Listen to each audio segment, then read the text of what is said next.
Good evening, everyone. Tonight I'll be giving my persuasive speech. These are my 5 flashcards. No notes on the back.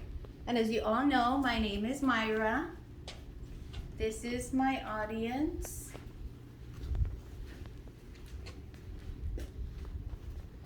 One, two, three, four, five, and then I have an additional guest in the background. Okay, everyone. Can everyone hear me good? Yes? All right. So imagine that you're playing a video game and you finally get to the big boss level. Feelings of excitement and nervousness hit you all at once.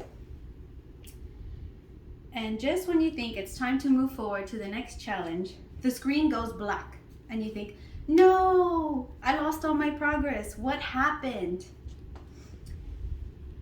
These are just some of the feelings that children experience when they have too much screen time.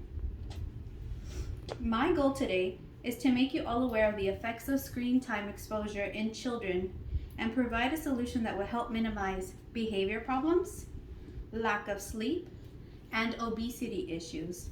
These are just some of the many possibilities. Being a single mother of 3 children, I have lived through various trials and outcomes when it comes to allowing my kids to have screen time. As you can see, kids get very upset when they're stopping their screen time.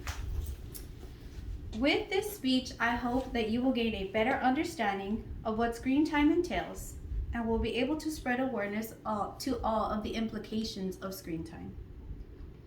Now let's begin by defining what the term screen time means. According to medlineplus.gov, the term screen time is defined as activities done in front of a screen, such as playing on the computer, watching TV, playing video games, but not limited to a phone or a tablet device. So how does screen time affect a child's behavior? According to a peer-reviewed article named Digital Screen Time and its effects on preschoolers' behavior in China results from a cross-sectional study, it was observed and concluded that preschool children within ages 3 to 6 years of age who had daily screen time of 60 minutes or more showed a pattern of tendency to have behavior problems, versus those who had less than 60 minutes had less outbursts and incidents of behavior. This could be because children are going through most significant time during their molding ages of their childhood years.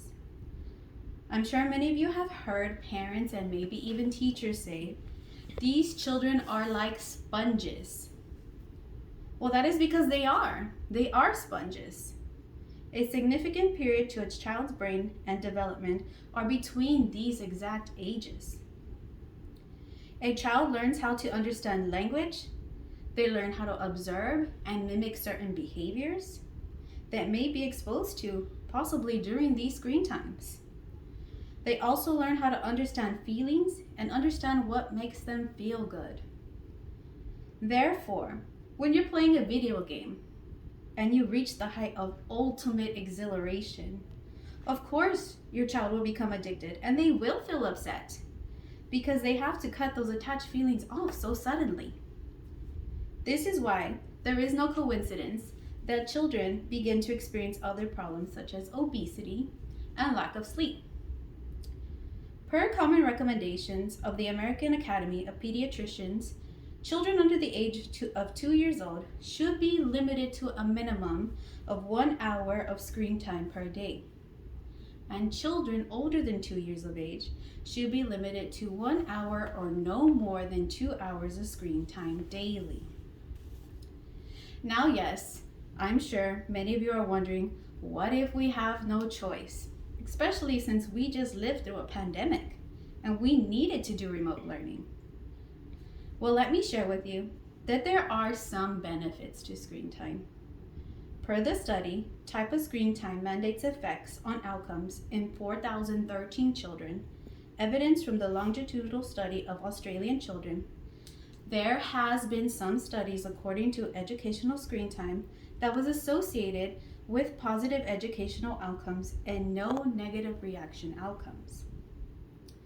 Interactive screen time, such as video games or educational material, have positive association with educational outcomes, but negative association with other outcomes.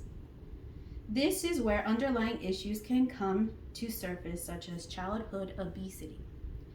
As established priorly in this speech, regardless of the educational purpose, children will not be able to have physical activity. This is also very important for a child's development. Lastly, if a child does not meet daily recommendations per the CDC.gov, which is 60 minutes or more of moderate to vigorous physical activity, then their bodies will not feel the need to rest, thus making a child more restless and more irritable.